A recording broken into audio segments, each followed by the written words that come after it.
की प्रधानाध्यापिका महोदया को मैं धन्यवाद देता हूं कि आपने कम संसाधन में इतना बेहतर आयोजन किया। निश्चित तौर पर आप का समर्पण विद्यालय के प्रति सराहनीय है। शांत रहो, बोलो नहीं। तो इस मंच पे उपस्थित विशेष बीटीसी के प्रदेश महामंत्री आदरणीय तारकेश्वर शाही जी,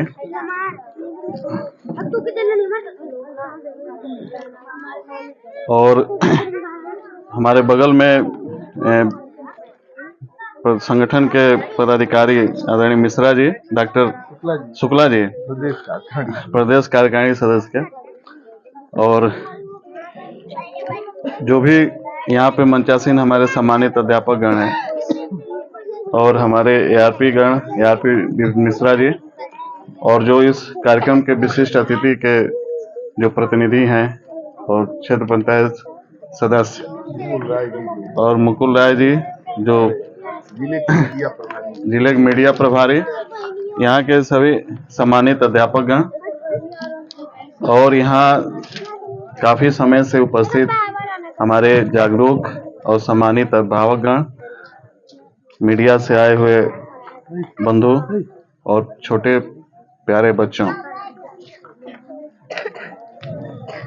यहाँ पे जो अभिभावक हैं, मैं आप लोगों से ही मेरा वार्तालाप है कि आपने इस कार्यक्रम के माध्यम से देखा कि आपके बच्चे किस स्तर पे हैं, और बच्चों का इस तरह का कार्यक्रम के तहत उनको सम्मानित करना कहीं ना कहीं उनके मनोबल को बढ़ाता है कि बच्चे अपने जीवन में कुछ अच्छा करने का प्रयास करें, इसी तरह आगे बढ़ते जाएं। तो आप लोगों से मेरा एक ही उद्देश्य निवेदन है, विनम्र निवेदन है कि आप परिषदीय विद्यालय को पहचाने। एक समय था केवल परिषदीय विद्यालय ही हुआ करते थे हमारे गांव में, प्राइवेट स्कूल कदाचित ही दिखाई पड़ते थे, और अमीर गरीब सबके बच्चे प्राइमरी स्कूल में पढ़ते थे। उस समय जो है संसाधन नगण्य था। जैसा कि दुबे जी ने बताया कि हमारे आदरणीय प्राचार्य महोदय आए थे, उन्होंने बताया कि हम पेड़ के छांव के नीचे पढ़े हैं, तो मैं भी वैसे ही पढ़ा हूं। मैं भी परिषद विद्यालय से 5 तक की पढ़ाई मैं भी किया हूं, और हम लोग जो पढ़ते थे तो 2 कमरे तो बने होते, 2 कमरे, एक स्टाफ रूम बना था, लेकिन इतनी संख्या होती थी कि कमरे में बैठाना जो है सभी बच्चों को मुमकिन नहीं था। तो जो नर्सरी क्लासेज होते थे उसमें डिवीजन हुआ करता था, बड़ी गोल छोटी गोल का। उस तरह हमारे मैडम जी पढ़ाते थे, वो भी पेड़ के नीचे ही पढ़ाते थे, क्योंकि क्लासरूम थे नहीं। 5 वाले बच्चे और 4 वाले बच्चे ही बैठ पाते थे, बाकी बच्चे जो ऐसे ही, जो पीपल का पेड़ हो गया, आम का पेड़ हो गया, बाउंड्री भी नहीं थी, इस तरह गांव के छोटे पशु भी आ जाया करते थे, तो काफी कठिनाइयों का सामना करना पड़ता था। लेकिन एक चीज थी कि पढ़ाई होती थी जरूर, और पिटाई के साथ भी पढ़ाई होती थी, ये भी चीज है। पिटाई के साथ भी पढ़ाई होती थी, और जो बच्चा नहीं आता था, एक बुलावा टोली भी हुआ करती थी। कुछ बच्चे जो शरीर से मजबूत थे, उनको गुरुजी भेजते थे कि बच्चा आया नहीं है, ठीक ना, पकड़ के लाओ। तो बच्चे जो है बड़ी उत्साह के साथ जाते थे पकड़ के लाने के लिए, और उसको जो है पूरा टांग कर लाते थे, पूरा जो उसका हाथ पैर जो है, इस तरह का माहौल था। और गार्जियन, मैं बताऊं, गार्जियन भी जबरदस्ती बच्चे को मार कर भेजते थे कि आप क्यों नहीं पढ़ने जाओगे। लेकिन धीरे धीरे भौतिकता ने अपना स्थान बनाना शुरू किया। हमारे परिषद के विद्यालयों में संसाधन तो बढ़ते गए, लेकिन वो संख्या हमारी दिन प्रतिदिन कम होती गई। आज हमको उसी पर विचार करना है कि आज विद्यालय में आप देख रहे हैं अच्छे अच्छे भवन भी हैं, कमरे भी हैं, बच्चों को बैठने के लिए बेंचेज की भी व्यवस्था हो रही है, फैन भी है, बिजली भी है, हर चीज है, लेकिन बच्चे नहीं हैं। उसका कारण क्या है? तो मैं यहाँ सम्मानित हमारे जो भी अभिभावकगण हैं, आप सभी से मेरा अनुरोध है कि परिषद के विद्यालयों में आप अपने बच्चों का नामांकन जरूर कराएं।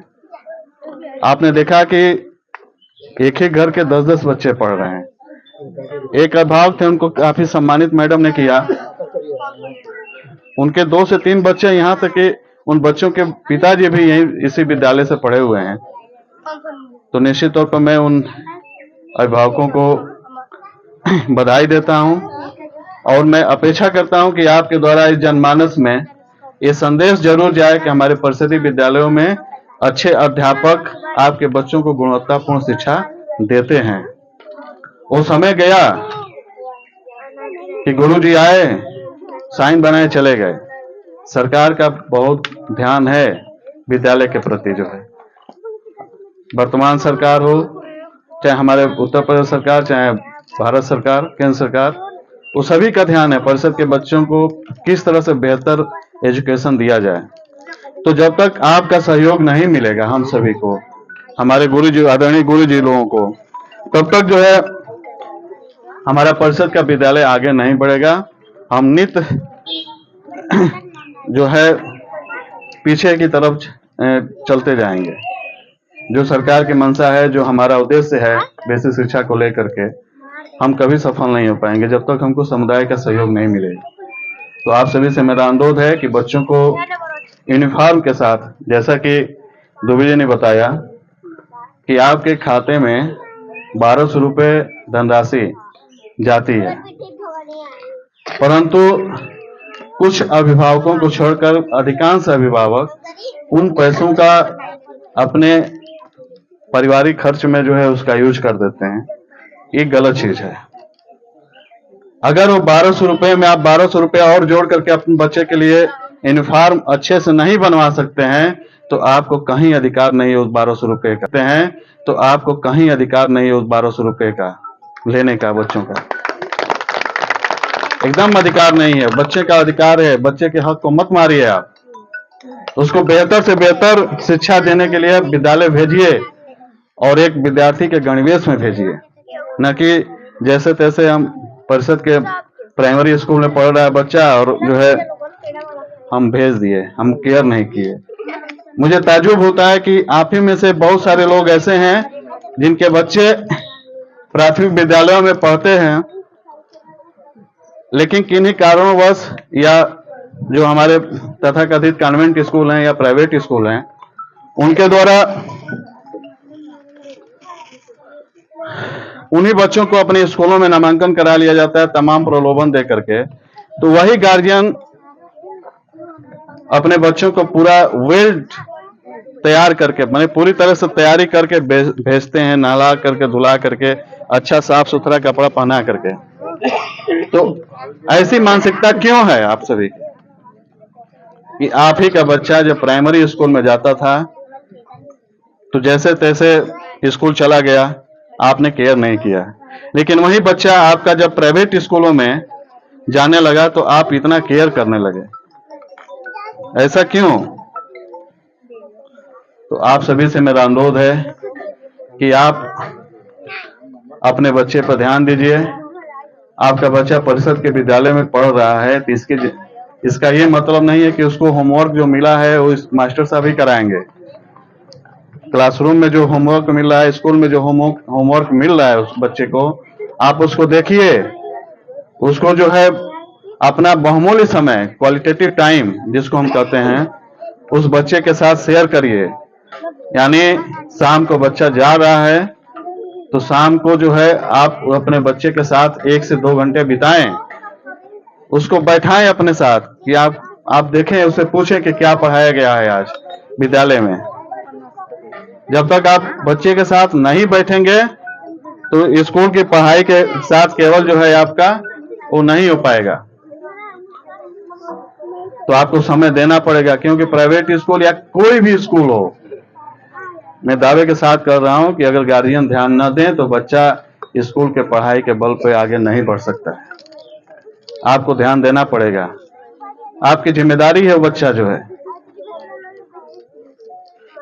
काफी समय से आप सभी बैठे हैं, मैं ज्यादा समय नहीं लूंगा। तो बस मैं यहाँ से पूरे विकास खंड के लिए अपील भी करता हूं कि आप जो भी अभिभावक हैं, नामांकन सत्र चल रहा है, आप अधिक से अधिक यहाँ पर नामांकन कराएं। अपने जो भी नियरेस्ट, आपके जो भी नजदीकी स्कूल हैं वहां पे नामांकन कराएं और बच्चों के साथ अपना समय व्यतीत करें। धन्यवाद। फोन जो है